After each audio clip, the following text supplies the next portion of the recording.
Alors, on attaque la quatrième section, la section formulaire, avec donc tout ce qu'il y a dans un formulaire. Donc, on descend un petit peu, tac, et on a nos premiers inputs qu'on voit ici, donc ils ne sont pas stylisés. Vous avez juste à rajouter la classe input, hop, et ça va du coup bien styliser vos inputs.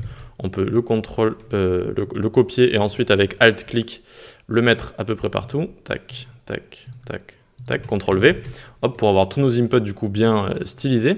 Ensuite, donc, ce qu'on peut faire également, on peut leur changer la couleur facilement avec, par exemple, his et le nom de la couleur que vous voulez changer. Ça va changer, du coup, leur outline, d'accord? Donc, comment les bordures seront colorées. Donc, ici, par exemple, on peut mettre, tac, is danger et is warning et is success. Tac, voilà, nickel. Donc, on a le contour qui a été modifié. Ensuite, pour la taille, donc, is medium, large et small, d'accord? Donc, par exemple, is small, comme ça va faire un petit input, comme on voit ici. Is large, tac, ça va faire un gros input. OK? Ensuite, juste en dessous, pour faire un arrondi, on a juste à faire is rounded, hop, et donc là, ça va arrondir les angles de notre input. Ensuite, donc, pour une icône de chargement, on va le mettre donc sur une div qui a la classe control, une div parent qui a la classe control. On lui met juste is loading, comme ça, hop, et regardez, on est où? On est ici, là, on a bien une icône de chargement qui va tourner. D'accord? Donc c'est assez sympa, vous pouvez le rajouter et l'enlever en JavaScript aussi. Et donc pourquoi on a une div avec la classe control ici, une div avec la classe field? Je vous l'ai mis juste au-dessus. Quand vous allez travailler avec beaucoup d'inputs, n'hésitez pas à faire ça, en fait, à les englober autour de deux parents, un parent control, un parent field. Et ça va permettre de bien les positionner entre eux, en fait, tout simplement. C'est juste pour voilà, bien les positionner. Voilà, ils sont les uns au-dessus des autres. Et il n'y a pas trop de problèmes qui se collent ou des trucs comme ça. Regardez. On est sur control ici. Vous voyez, control, box sizing, border box.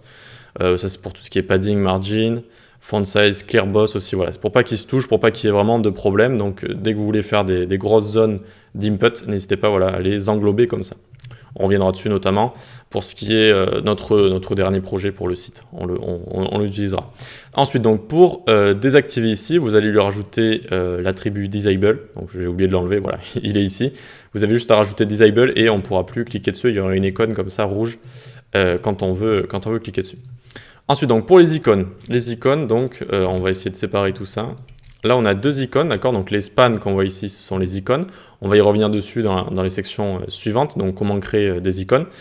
Pour l'instant, sachez juste que si vous avez envie de bouger l'icône à gauche ou à droite, vous allez rajouter la classe has icon right ou left. D'accord? Ici, si je lui mets left, tac, ça va mettre l'icône à gauche, hein, tout simplement. Voilà, vous pouvez mettre right et left. Et dans les prochaines sections, on va voir comment créer ces petites icônes assez facilement, notamment avec Font Awesome. Et ensuite, donc, on va descendre jusqu'ici, jusqu'à Textaria. Donc, je me rends compte aussi que j'avais oublié d'enlever les classes ici. J'espère que ça ne vous dérange pas trop, que je ne l'écris pas en même temps. Tout simplement, hein, donc, on rajoute la classe Textaria à un élément Textaria. Donc, vous voyez qu'ici, il n'a pas de style. Hop, on lui rajoute Textaria et ça va changer tout ça. On peut également changer la couleur. Voilà, la couleur du contour avec is primary, par exemple. On peut lui mettre is focused comme ça, si je ne m'abuse. Tac, vous voyez, il va être comme s'il était focus, comme si on avait cliqué dessus. Voilà, on peut lui rajouter aussi une icône de chargement comme on a fait ici. Et puis, c'est à peu près tout. Hein. Is large. Tac, si on a envie de le faire plus gros. D'accord? Et plus gros, ce qui est écrit à l'intérieur pour la taille du placeholder, comme ça. D'ailleurs, placeholder, ça s'écrit comme ça. Et voilà, donc c'est à peu près tout pour le text area et pour les inputs un peu de base. Changer la taille, changer l'arrondissement, etc. pour les disables. Ok, donc ensuite on va voir dans la prochaine session Select et Checkbox. Allez, à tout de suite.